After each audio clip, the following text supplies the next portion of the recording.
What's up, world? What's up, DC? What's up, Howard University? You are now listening to Midday Mimosas on WHBC 96.3 HD3, and I am Mara Fats. And this is your girl, Skylar Sensei. And today we are joined by a very special guest. Please introduce yourself for the people. What's up, everybody? I go by the name NateTaylorr from Jersey. You know, representing 1012. Welcome to be here. Alrighty, so let's jump right into it. Now you're from Jersey. Yes, sir. So how did growing up there shape your career path? A lot, because Jersey is a very selective type of place. Like, if they don't like you there, they're gonna tell you they don't like you there. Mm-hmm. So when I started making music, and I started making music in 2014 as like a joke. Mm-hmm. Not really a joke, but it was like something like for a hobby. And I could put it on my SoundCloud, and like the next day, like my senior year, everybody started talking about me, saying it sounded like The Weeknd, yada yada. So like, they were really feeling me, and I didn't think it would be that big a deal. I didn't think I was that. I knew I could sing, but I didn't think I was that good that people like really liked me. So it was dope. I like Jersey for that. They're very upfront with it. Okay, so you mentioned like how you sound. People say you sound like The Weeknd. When I listen to your music, I get like The Weeknd, Tory Lanez kind of vibe. So what artists have inspired you for music? Chris Brown, The Weeknd for sure, J. Cole, off the rip, a little bit of Tory, and I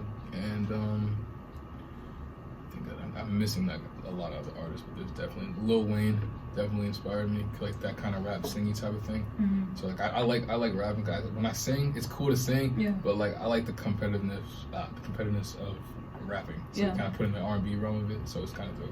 All right. Like the one at the top of the head. For sure. Now you name a lot of recent people. How old are you? 23. 23. All right. So you're pretty fresh in the game. Yes. Now to go back to Jersey a little bit. How, if so, would you say it shaped your sound? Me making my own beats. Okay. I started off as producing because I never ever went on a YouTube beat in my life. Mm-hmm. So I wanted to make sure when I learned how to make beats that I learned my sound, so I ain't custom, so I can go on any type of, like, I pick my beats, the custom, like, all right, that will sound good with my voice here, yada yada. So that's how it kind of made my sound a little more like concrete. Okay. And what city are you from in Jersey? Freehold, New Jersey. Oh, okay, so I know that your management, 1012 Entertainment Records, are all from Jersey mostly. How did you guys come together, and what has that journey been like? Oh, okay. All right, let me go. See this right here, the 1012, this is really the reason why I do it. I'm not really fueled by like the money or the fame like that. Like my friend T-Man, Tyler Hornick, he's the reason why I even took this very seriously. He got killed in a car accident in 2015. And like the last couple like weeks before he passed away, he told me that I could, really do this and like really make it happen if I put my mind to it. So like after that, I made a promise to him then, so I always kept going from that. And from there on, my man Foreign, we worked together. Like in 2016, we built the studio together. We just started making, like, when SoundCloud was really prevalent, of like when it was not how it is now, but like it was really starting to come up. We started putting songs on there, singles, and started getting a buzz in my area. I entered a contest that was hosted by Hot 97, Peter Rosenberg, and like it was it was a 3-part contest, and I got to the end of it, and I was the third person to go last to win it. So like I won it. He asked me for my email. He asked for my everything reservation like that to work with me. He told me I have it. I just got to learn the business of it.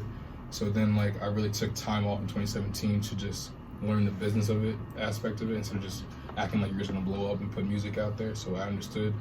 And then like I started working with like more Jersey artists, like from people from 070. I started working with like Mayor Fontaine. I started getting recognition from like Drewski, Peter Rosenberg. I opened up for like Fabulous, Young M.A., A Boogie.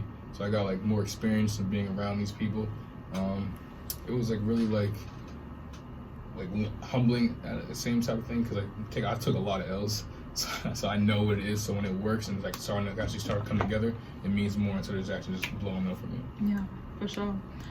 So you did name a lot of big moments for you, I would say. Overall, what's been the most fulfilling moment on this journey? The response I get from my fans, actually. Like there was one moment that this one kid, like, he DM'd me saying one song actually saved his life, and it was like really, like I never thought I was gonna get that quickly. So it was really dope seeing that. And then the other one was pretty much when I won that contest, because it was like a validation, like, oh, you really can keep going if you really do this. Yeah. So it was really dope, that one. So you mentioned how someone DM'd you and told you that your song saved their life, how do you want your fans to feel when they listen to your music? They can do what they want. If they want to do it, they can do it. Just gotta just be persistent, consistent, and you know, don't let anybody say you can't do something. Because right nowadays, you can do whatever you want. Now, recently you just dropped your project Luxury. Yes, sir.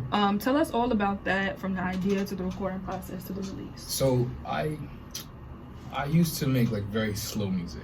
I never really got into like the upbeat stuff like that. So like my last project before Luxury was like 4 for 1, and I put it out there. And my fans were like, they're receptive to it. It was like pretty much saying like, all right, this is cool, but we want more upbeat, not just, you know, just cruise and like vibe stuff.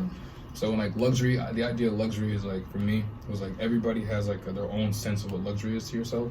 So like when you listen to Luxury, I wanted to make sure that any song on that tape that you'll at least like one of them songs, that you'll be able to play them one time somewhere. You're like, I like him. So like I made sure it was a beat. I made sure everybody, like, you know, every topic wise that I hit, make sure like dance hallish, or if you wanted just a vibe smoke, or you just wanted to listen in depth of going on, like what like, people have problems. So like, I want to give you like real stuff. Anything I write, or like I write all my stuff, I don't have any write for me. So when I write for myself, I don't want it to make it seem like it's so fake. I want you to understand like everything I write in my songs, you understand, and it's real, and I'm not making any of this up, basically. So what is your favorite song on Luxury? 2. Rotation and Show Up. Those are my favorite ones right now. Why would you say those are your favorites? It was because those are the last 2 songs I did on the project, and like those are like the 2 main songs that really get a lot of reception from the tape. So it was like very free. Another person that was on the tape, 7 Late Nights, that was on Show Up, so it was very like, it was easy to put up. So like it wasn't like anything like forced. It just came together so quickly. It was dope though, because like when I dropped the first song, Rotation, I didn't think, I had a whole idea to make sure like the song gets how I wanted people to receive it and everything like that. And like when it went out, I started getting mad hit ups from like other people from New York, Philly, just started the tri-state area, started actually hitting me up saying, oh, this song's really, really dope. And I was like, all right, this is dope, thank you. So, yeah. Okay. Now, you mentioned it in the project, you have a lot of different sounds. And I always ask this question with artists who, I guess, don't have a signature sound in a project. So would you say, one, do you have a signature sound? Now, if you do, how would you describe it? And if you don't, what steps are you taking to find it? I have a NateTaylorr sound. Like everything I go on it's mine. Like I'll make sure that you know I'm on the song. And a signature sound, like more of like you know, the like Atlanta type of sound, or like LA type of sound. I don't think I really have that type of thing. Like it's not really like a sing. That's a good question. Like the signature sound for me is like, you're talking about topic wise, like you can kind of know where I'm gonna go. But when it comes to style on the song, I wouldn't say you can kind of know how I'm gonna go on it, if that makes sense to you. Yeah. Okay. Yeah. Now, in that same sense, for production, did you produce this project? Not at all. This was I had like 4 producers on this. It was executively produced by my man Keen P. He's from Toronto. Razzie Beats from the competition from 070 from North Jersey. Or no, he's actually from Brooklyn, Flatbush. Morse Code, and I think I'm missing somebody else, and I hope they don't get mad at me. I think that's it. I think only those. Yeah. Oh, nope. Fly Keys is on there, and Dan Higgs. That's it. So, So for your new fans, if they don't know anything about you, what would you want them to know about NateTaylorr? What I want them to know is that about me is that I make sure that I'm a go-getter. I make sure that I always invest into myself. I make sure I put my time and effort into everything I do. I don't bullshit. I don't play around. Like everything I do, I say about it. I believe in a lot of law of attraction. I believe a lot of you put your mind to it, you can get to it. Because like it's been 4 years of me doing this, and I've been getting a lot of stuff happening now, and people start to see results from it now. So the more I keep pushing it, the more I know I'll get where I have to be. So when you listen to me, I want you to understand that like every time I make a song, I put my all into it, and making sure that if you listen to me, it literally is possible to do what you gotta do. Just make sure you pay attention to everybody. Don't listen to the haters, don't listen to them, they give me fuel or anything like that, but just know that what you got going on is what you got going on. Don't write anything about it. For sure.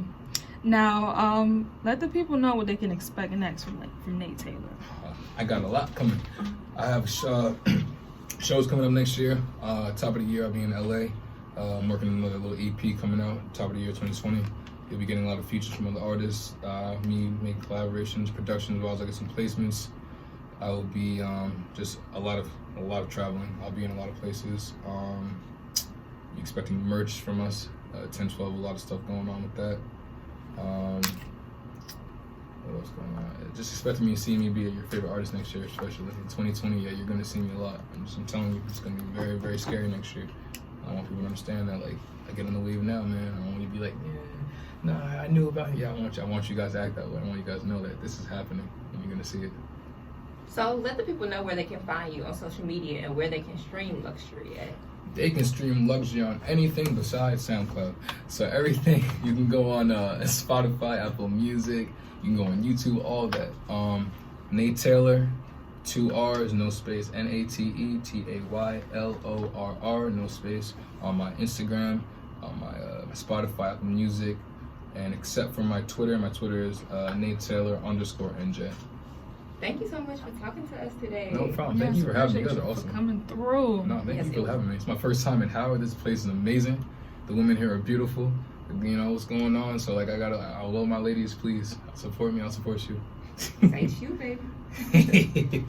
So thank you so much for talking to us. It was a pleasure speaking to you. And stay tuned for more of Midday Mimosas on WHBC 96.3 HD3.